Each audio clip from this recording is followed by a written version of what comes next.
आज हम इटली में फासीवाद इसके अंतर्गत मुसोलिनी के बारे में जानेंगे। मुसोलिनी का उदय, फासिस्ट दल के बारे में समझेंगे, उसके क्या कार्यक्रम थे फासिस्ट दल के।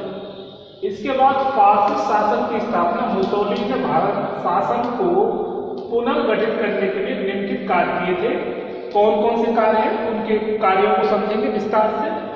इसके बाद मुसोलिनी इटली का तानाशाह और उसने शासन संचालन के लिए क्या क्या व्यवस्था की थी, किन अंगों की स्थापना की, जैसे कि मंत्रिमंडल, फासिस्ट दल की महापरिषद और संसद।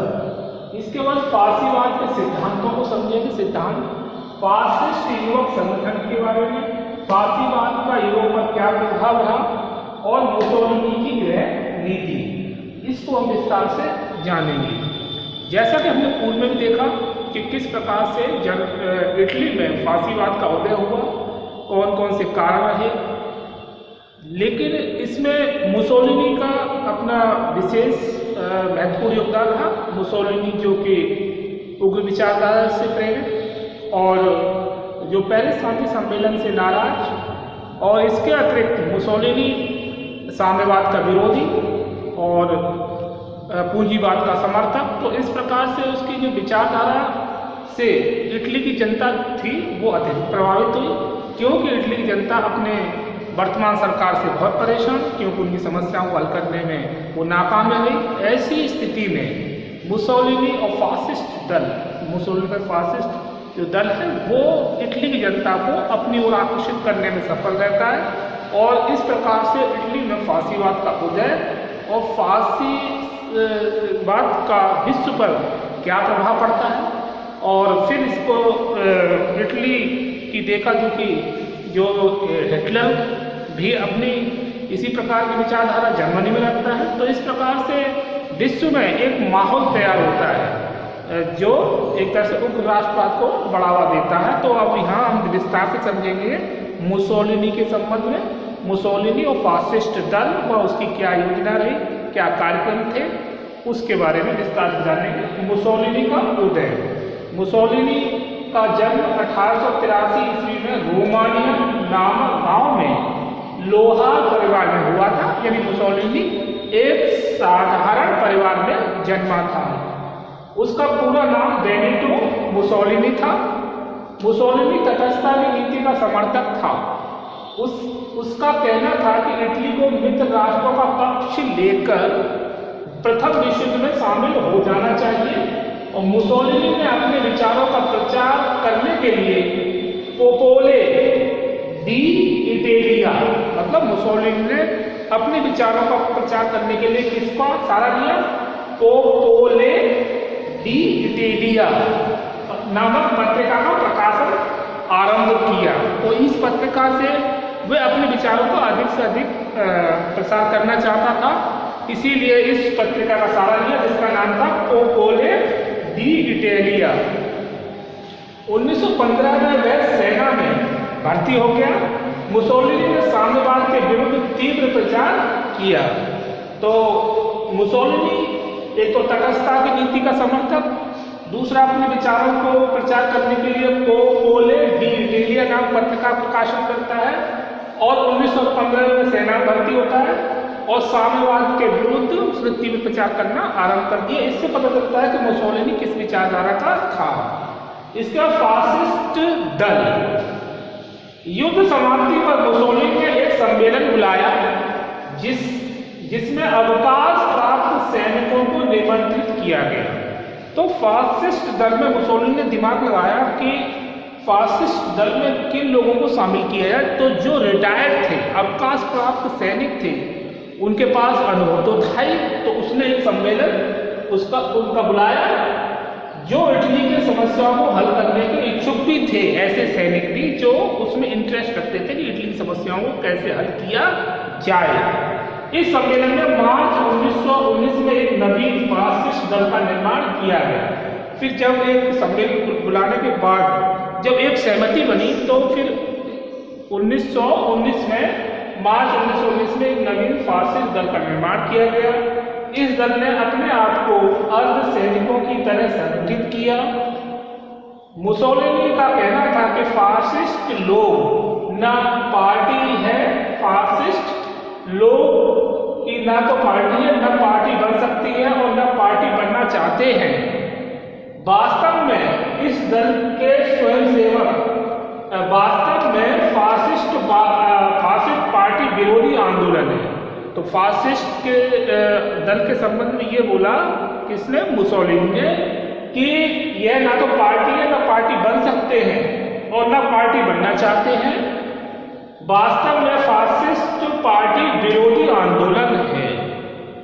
इस दल के स्वयंसेवक काली कमीज पहनते थे, अस्त्र शस्त्र धारण करते थे, अपना अलग झंडा था इनका। और मुसोलिनी दल का प्रधान कमांडर डूस था। क्या था? डूस। जो मुसोलिनी दल का जो कमांडर था उसका नाम था डूस, जिसने निम्नलिखित कार्यक्रम प्रस्तुत की। जब डूस को ये जिम्मेदारी दी गई तो डूस ने इस प्रकार से योजना बनाई कि जिससे कि अधिक से अधिक जनता उनके फेवर में आए और जनता उनको अधिक से अधिक सपोर्ट करे। तो इस प्रकार के कार्यक्रम को हम इस प्रकार समझेंगे। कार्यक्रम, हथियार बनाने वाले कारखानों का राष्ट्रीयकरण किया जाए। पहला ये प्रस्ताव रखा गया कार्यक्रम के अंतर्गत। डूस ने जो कार्यक्रम बनाया था वो इस प्रकार से, हथियार बनाने वाले कारखानों का राष्ट्रीयकरण किया जाए, नंबर 1। नंबर 2, कुछ उद्योगों पर मजदूरों का नियंत्रण स्थापित किया जाए। मजदूरों का नियंत्रण मतलब मजदूर तो परेशान थे, बेकारी, भुखमरी का शिकार थे, उनकी दयनीय स्थिति थी। तो इसीलिए कुछ उद्योगों पर मजदूरों का नियंत्रण स्थापित किया जाए। नंबर 3, चर्च की संपत्ति जब्त कर ली जाए। चर्च की संपत्ति को जब्त कर लिया क्योंकि जो पादरी वर्ग था वो चर्च की संपत्ति का निजी भोग विलासी जीवन में इस्तेमाल कर रहा था। तो इसीलिए यह प्रस्ताव रखा गया कि चर्च की जो संपत्ति है उसको जब्त किया जाए, जिससे कि जो अनावश्यक जो पादरी वर्ग के लोग हैं जो अपने भोग विलासी जीवन को जी रहे हैं और जनता से उन्हें कोई लेना देना नहीं, तो इस पर अंकुश लगाया जाना चाहिए। इसके बाद है मजदूरों से 8 घंटे से अधिक काम न लिया जाए। तो मजदूरों के फेवर में भी बात कही गई कि मजदूर जो 24 घंटे काम कराया जाता है उन्हें कम पैसा दिया जाता है, बेगारी कराई जाती है। तो इसी को ध्यान रखते हुए यह कार्यक्रम में यह रखा गया प्रस्ताव कि मजदूरों को 8 घंटे ही काम कराया जाना चाहिए। संविधान का निर्माण करने के लिए संविधान सभा का गठन किया जाए। संविधान का निर्माण कौन करेगा? संविधान सभा। तो इसका गठन किया जाना चाहिए। इटली राष्ट्र संघ की सदस्यता ग्रहण करे, और ये भी इसका कार्यक्रम के अंतर्गत था, इटली राष्ट्र संघ की सदस्यता को ग्रहण करे। तो ये कमांडर डूस ने ये कार्यक्रम में अपने ये प्रस्ताव रखे और ये सारी बातें इस बात की प्रतीक हैं कि डूस ये चाहता था कि जनता के हित की बातें रखी जाए, जिससे कि वो तुरंत फासिस्ट दल के फेवर में आ जाएंगे, और ऐसा यहाँ दिखाई देता है। इसके बाद इस घोषणा पत्र से जनता में खूब प्रचार हुआ और फासिस्ट दल के सदस्यों की संख्या में वृद्धि हुई। 1921 ईस्वी में इसके सदस्यों की संख्या 3 लाख हो गई, क्योंकि ये इसमें सारी बातें जो थी वो जनहित की थी कार्यक्रम में, जो घोषणा पत्र है। तो इससे क्या हुआ कि सदस्यों की संख्या दिनों दिन बढ़ती गई और 1921 में इसके सदस्यों की संख्या 3 लाख हो गई। और 31 अक्टूबर को मुसोलिनी बिना किसी विरोध के रोम में प्रविष्ट होता है और बड़ी समर्थता से रोम पर अधिकार कर लेता है। तो रोम में प्रविष्ट होकर जो मुसोलिनी अधिकार करता है तो इससे उसकी और अधिक प्रसिद्धि बढ़ती है और मुसोलिनी को एक अप्रत्याशित सफलता भी प्राप्त होती है। फिर इसका देखें फासिस्ट शासन की स्थापना। मुसोलिनी शासन को पुनर्गठित करने में निश्चित कार्य किए। तो जब रोम पर उसका अधिकार हो गया, रोम पहुंचकर मुसोलिनी ने सम्राट विक्टर इमैनुअल, कौन? सम्राट विक्टर इमैनुअल तृतीय से मांग की कि वह शासन सत्ता उसे सौंप दे, मतलब बिना रक्त भाई शासन सत्ता उसको सौंप दे, तो अच्छी बात है। सम्राट के आदेश पर मंत्रिमंडल ने त्याग पत्र दे दिया, मतलब फिर विक्टर इमैनुअल ने कहा ठीक है, उसने आदेश दिया और उसके मंत्रिमंडल ने त्याग पत्र दे दिया। 31 अक्टूबर 1922 ईस्वी को मुसोलिनी ने अपना मंत्रिमंडल बनाया। उस समय मुसोलिनी ने शासन को पुनर्गठित करने के लिए निम्नलिखित कार्य किए। तो जब विक्टर एमेनुएल के आदेश पर मंत्रिमंडल अपना इस्तीफा दे देता है तो फिर कौन मंत्रिमंडल गठन करता है? मुसोलिनी 1922 ईस्वी में। और फिर उसके क्या निम्नलिखित कार्य थे वो अब हम समझेंगे। जैसे नंबर 1, संसद को भयभीत कर शासन की समझ शक्ति अपने हाथ में ले ली और महत्वपूर्ण पदों पर अपने विश्वास पात्र व्यक्तियों को नियुक्त किया। तो उसने निम्नलिखित कार्य किए। पहला कार्य ये क्या कि संसद को भयभीत कर सारी जो शक्तियां थी वो अपने हाथ में केंद्रित कर ली और जो उसके फेवर के व्यक्ति थे, जो उसके हितैषी थे, उन्हीं को बड़े पदों पर नियुक्त किया। नंबर 2, 1926 ईस्वी में इटली के समस्त विरोधी दलों को अवैध घोषित कर दिया है। कितने? 1926 में इटली के जो समस्त विरोधी दल थे उनको एक तरह से अवैध घोषित किया गया ताकि उनकी जो महत्व उनका जो था वो खत्म हो जाए और विरोधी बिल्कुल नष्ट हो जाए, इसलिए ऐसा किया गया। नंबर 3, राजद्रोहियों को गिरफ्तार करने के लिए पुलिस को विशेष अधिकार दिए गए, यानी पुलिस की पावर को बढ़ाया गया ताकि पुलिस विरोधियों पर एक तरह से आक्रामक कार्रवाई कर सके। नंबर 4, समाचार पत्रों पर कठोर प्रतिबंध लगा दिए गए ताकि समाचार पत्र मुसोलिनी के विरोध में, फासिस्ट दल के विरोध में कोई खबर न छाप सके, इसीलिए उस पर कठोर प्रतिबंध लगा दिए गए पत्र पत्रिकाओं और समाचार पत्रों पर। नंबर 5, विद्यालय में फासिस्ट शिक्षा देना अनिवार्य कर दिया गया। प्राथमिक और माध्यमिक विद्यालयों में ऐसा उन्होंने किया क्योंकि उनका मानना था कि जब बच्चे अपनी प्रारंभिक शिक्षा से ही ये बात सीखेंगे फासिस्ट दल जो इटली के हित में है और इसकी नीतियाँ अच्छी हैं, तो फिर उससे और अधिक उसको मतलब उनको सहयोग प्राप्त हुआ मुसोलिनी को। तो ऐसा किया गया, विद्यालय में फासिस्ट शिक्षा देना अनिवार्य कंपलसरी कर दिया गया। नंबर 6, राजनीतिक अपराधियों पर मुकदमा चलाने के लिए विशेष न्यायालय स्थापित किए गए। तो विशेष जो कोर्ट्स स्थापित किए गए जिससे कि जो राजनीतिक अपराधी उनका जल्दी से जल्दी उनको सजा दी जाए और उनको एक तरह से उन पर अंकुश लगाया जाए, ऐसा इस उद्देश्य से किया गया। अब देखेंगे मुसोलिनी इटली का तानाशाह तो किस रूप में दिखाई देता है? मुसोलिनी आरंभ से ही जनतंत्र का विरोधी था। उस जनतंत्र में उसका कोई विश्वास नहीं था। उसका मानना था कि जनतंत्र के कारण ही ये इटली में ऐसी स्थिति पैदा हुई है। उसने शासन संचालन के लिए निम्नलिखित अंगों की व्यवस्था की। तो इसके लिए उसने 3 अंग जो उसके देखने को मिलते हैं, मंत्रिमंडल, फासिस्ट दल की महापरिषद और संसद। उसने 3 अंग बनाए। पहले समझेंगे मंत्रिमंडल में मुसोलिनी ने विश्वासपात समर्थकों को ही काम दिया। उसका मानना था कि मंत्रिमंडल में विरोधियों को अगर हम जगह देते हैं तो वो हमेशा विरोध करते रहे, जिससे कि कार्य में बाधा उत्पन्न हुई। इसीलिए उसने ऐसे लोगों को दूर किया और अपने विश्वास पात्र समर्थकों को ही मंत्रिमंडल में जगह दी।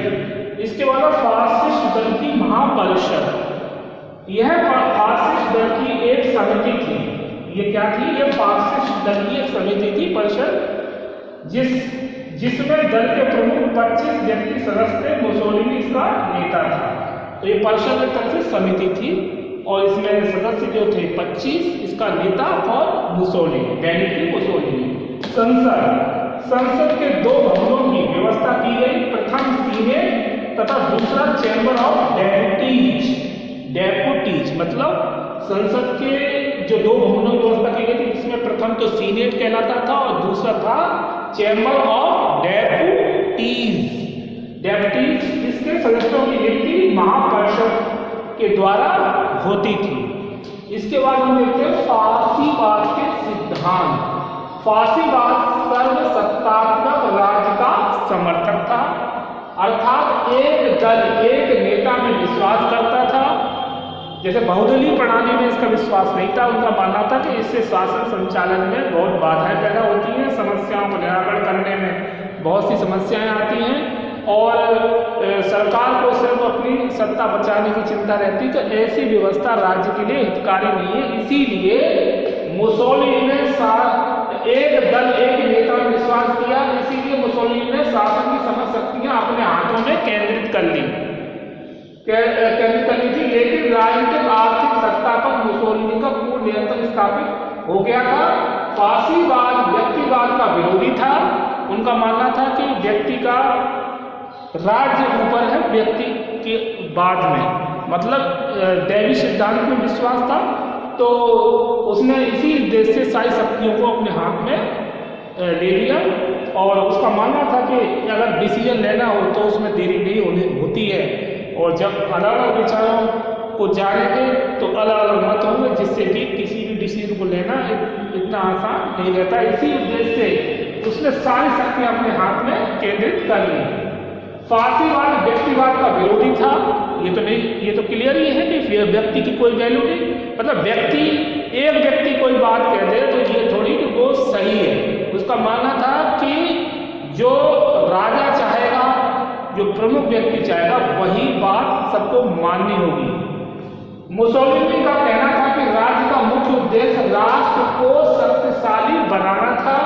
फासीवाद स्वतंत्र व्यापार का विरोधी था। तो यहाँ पर नोट करने वाली बात है, पहले क्या कहा उसने कि एक दल एक नेता में विश्वास, फिर मुसोलिनी ने शासन की समस्त शक्तियां अपने हाथों में ली। इसके बाद सैनिक राजनीतिक आर्थिक सत्ता पर मुसोलिनी का पूर्ण नियंत्रण, फासीवाद व्यक्तिवाद का विरोधी, और मुसोलिनी का कहना था कि राज्यों का मुख्य उद्देश्य राष्ट्रों को शक्तिशाली बनाना, और फासीवाद स्वतंत्र व्यापार का विरोधी था। इसके बाद फासिस्ट युवक संगठन। इसके बाद हम देखते हैं कि मुसोलिनी ने किस प्रकार से फासिस्ट युवक संगठन को बनाया, क्योंकि उसका मानना था कि युवक जो हैं देश के कर्णधार होते हैं, उसको उनके क्रियाकलाप देश को उन्नति और अवनति को ले जाते हैं। तो इसीलिए उसने युवकों को अपनी ओर आकर्षित करने के लिए एक संगठन बनाया। मुसोलिनी और उसके दल ने युवकों को अपना समर्थन को बनाने के लिए फासिस्ट युवक संगठन की स्थापना की और स्कूलों में फासिस्ट सिद्धांतों की शिक्षा देना अनिवार्य किया। स्कूलों में कंपलसरी कर दिया गया, फासिस्ट शिक्षा प्रदान की जाए। तो इसमें जो संगठन बनाया और स्कूलों में एक तरह से आयु का निर्धारण किया गया कि किस वर्ग के बच्चे किस नाम से जाने जाएंगे, चाहे वो लड़के हों या लड़कियां। तो इसके लिए उन्होंने आयु निर्धारित की थी कि जैसे 8 वर्ष से कम आयु के लड़कों के लिए प्री बालिका, मतलब ये प्री बालिका के नाम से जानी जाएंगे। फिर 8 से 14 वर्ष की आयु के लड़कों के लिए बालिका शब्द का यूज देखने को मिलता है। 14 से 18 वर्ष की आयु के लड़कों के लिए अवान-गार्डिया नामक संस्था की स्थापना की गई। अवान-गार्डिया कितने उम्र के बच्चों के लिए? 14 से 18 वर्ष की आयु के लड़कों के लिए अवान-गार्डिया नामक संस्था की स्थापना की गई। इसके बाद 12 वर्ष से कम आयु की लड़कियों के लिए पिकोलो इटालियाने नाम संस्था बनाई गई। और लड़कियों के लिए 12 वर्ष से कम आयु की लड़कियां थी, उनके लिए पिकोले इटालियाने नामक संस्था बनाई गई। तो हमने देखा 8 वर्ष से कम आयु के लिए प्री बालिका, 8 से 14 वर्ष की आयु के लिए लड़कों के लिए बालिका, 14 से 18 वर्ष की आयु के लड़कों के लिए अवान-गार्डिया नामक संस्था, और 12 वर्ष से कम आयु की लड़कियों के लिए पिकोले इटालियाने संस्था बनी। तो इसका उद्देश्य ये था कि किसी प्रकार से जो बच्चों में पूर्ण रूप से एक तरह से अपना एकदम प्रभाव स्थापित करना, ये उद्देश्य रहा था मुसोलिनी का। फासीवाद का यूरोप पर प्रभाव। अब फासीवाद का यूरोप पर, इटली में तो प्रभाव था ही, बढ़ ही रहा था, लेकिन विश्व में यूरोप में क्या पड़ा वो देखते। इटली में फासीवाद की स्थापना से यूरोप के अन्य देशों में प्रजातंत्र विरोधी भावना फैलने लगी। जब ये देखा कि इटली में मुसोलिनी बहुत सफलता प्राप्त कर रहा है, तो इससे क्या हुआ कि यूरोप के अन्य देशों में प्रजातंत्र को नुकसान पहुंचने लगा और विरोधी भावना का प्रचार प्रसार हुआ, तथा जर्मनी और स्पेन में अधिनायकवाद की स्थापना हुई। विश्व में शांति विरोधी वातावरण तैयार हुआ और फासीवाद राष्ट्रसंघ का विरोधी बन गया। अब फासीवाद ने एक चीज सबसे ज्यादा नुकसान पहुंचाई राष्ट्रसंघ को, क्योंकि जर्मनी, जापान, इटली, स्पेन ये ऐसे देश थे जिन्होंने राष्ट्रसंघ की महत्वता को बहुत कम किया। जो राष्ट्रसंघ की गौरव थोड़ी बहुत प्रतिष्ठा स्थापित हो पाई थी उसको बिल्कुल नष्ट किया। इसके बाद तुष्टीकरण की नीति ने और भी उसको आघात पहुंचाया। तो विश्व में शांति विरोधी वातावरण तैयार हुआ। फासीवाद राष्ट्रसंघ का विरोधी था, तुष्टीकरण की नीति को बढ़ावा मिला। तो इसमें इंग्लैंड, फ्रांस, रूस, अमेरिका यही चाह रहे थे कि किसी प्रकार से शांति का माहौल तो बना रहे, इसीलिए तुष्टीकरण की नीति अपनाई गई। जबकि जर्मनी, जापान, इटली, स्पेन ये अपनी जो साथ हुए घटनाक्रम का बदला लेना चाहते थे, जिससे क्या है कि और अधिक स्थिति विश्व में उग्र हुई। बाद में जाकर देखने को मिलता है कि द्वितीय विश्व युद्ध के रूप में पूरे विश्व को जलना पड़ा, नुकसान उठाना पड़ा। तो फासीवाद का यूरोप पर प्रभाव देखें तो प्रजातंत्र को नुकसान, इसके बाद जर्मनी, स्पेन में अधिनायकवाद को बढ़ावा और विश्व में शांति विरोधी वातावरण तैयार होता है। फासीवाद राष्ट्रसंघ का विरोधी है और तुष्टीकरण की नीति को बढ़ावा मिलता है। इंग्लैंड, फ्रांस चाहते थे कि किसी प्रकार से परिस्थिति मतलब युद्ध को टाला जाए और कमजोर देशों को यही समझा दिया जाता था कि अब ऐसा दोबारा नहीं होगा, अब शांत हो जाओ। तो ये तुष्टीकरण की नीति भी विश्व के लिए घातक सिद्ध हुई। इसके बाद मुसोलिनी की गृह नीति। अब मुसोलिनी की होम पॉलिसी क्या थी, गृह नीति को हम समझेंगे विस्तार से। नंबर 1, मुसोलिनी घाटे को कम करने के लिए, आर्थिक घाटे को कम करने के लिए व्यय में कमी की तथा कुछ नए कर लगाकर बजट को संतुलित किया। गृह नीति के अंतर्गत मुसोलिनी जब देखा कि किस प्रकार से अर्थव्यवस्था को संतुलित किया जाए, तो इसके लिए उसने ये डिसीजन लिया कि नए कर लगाए जाएं और जो व्यय हो रहा है उसको भी कंट्रोल किया जाए। नंबर 2, बेरोजगारी को कम करने के लिए सार्वजनिक निर्माण कार्यों को प्रोत्साहन दिया जाए। अब इटली की जनता थी जो बेरोजगारी, बेकारी और भुखमरी से पीड़ित थी, तो इसके लिए उसने यह डिसीजन लिया कि सार्वजनिक निर्माण के कार्यों को प्रोत्साहन दिया जाए, जिससे कि उनकी समस्याओं का समाधान हो सके। इसके बाद है नंबर 3, मुसोलिनी ने कृषि की उन्नति की ओर ध्यान दिया, एग्रीकल्चर, क्योंकि मुसोलिनी जानता था किसानों की भी दशा अच्छी नहीं है, क्योंकि किसानों के साथ जो जमींदार और सामंत वर्ग है वो किस प्रकार का व्यवहार करता है और किसानों से अतिरिक्त किसानों की फसल नष्ट होने पर ना तो कोई सहायता राशि पहुंचती है उनके लिए, ना कोई नई योजना है। इसीलिए मुसोलिनी ने किसानों की स्थिति को देखते हुए, उनके हितों को देखते हुए उसने क्या किया कि कृषि उन्नति की ओर ध्यान दिया। इस पर नंबर 4, मुसोलिनी ने औद्योगिक विकास की ओर ध्यान दिया, जिससे कि श्रमिक और मजदूरों को भी रोजगार प्राप्त हो सके, उत्पादन में वृद्धि हो, जिससे कि राष्ट्र के निर्माण में अतिरिक्त आय हो और सामान को बाहर निर्यात करके विदेशी मतलब अधिक से अधिक आर्थिक लाभ प्राप्त किया जा सके। देश ने जनतंत्र को पूर्णतः समाप्त कर दिया मुसोलिनी ने अपनी नीतियों से, और इस प्रकार का माहौल तैयार किया। प्रारंभिक शिक्षा में यही बातें सिखाई गई कि जनतंत्र, लोकतंत्र देश के लिए हितकारी नहीं है, अतः देवी सिद्धांत को प्रमुखता दी गई। इसके बाद शिक्षण संस्थाओं में फासिस्ट वाली शिक्षा देना अनिवार्य कर दिया गया, कंपल्सरी। माध्यमिक और प्राथमिक शिक्षाओं में ये प्रमुख रूप से देखने को मिलता है। और नंबर 7, मुसोलिनी ने पोप के साथ समझौता किया। पोप, पादरी ये एक तरह से मनमानी कर रहे थे। ये पहले तो शासन को ही अपने हिसाब से चला रहे थे और जो शासन तंत्र था इन्हीं के इशारे पर कार्य करता था। लेकिन बाद में मुसोलिनी ने ये देखा कि पोप से समझौता कर लिया जाए कि आप अपनी सीमा में ही रहें और राजनीतिक मामलों में हस्तक्षेप न करें। और पोप राज्य विरोधी, जिसके कारण पोपों को ये लगा कि ये तो हमारे आर्थिक नुकसान पहुंचाने वाली बातें हैं, तो ये क्या इसके विरोधी हो गई, मुसोलिनी के विरोधी हो गए। लेकिन मुसोलिनी ने भरसक प्रयास किया कि किसी प्रकार से पोपों पर अपना नियंत्रण बनाया जा सके। तो मुसोलिनी की गृह नीति काफी कुछ हद तक सफल रही।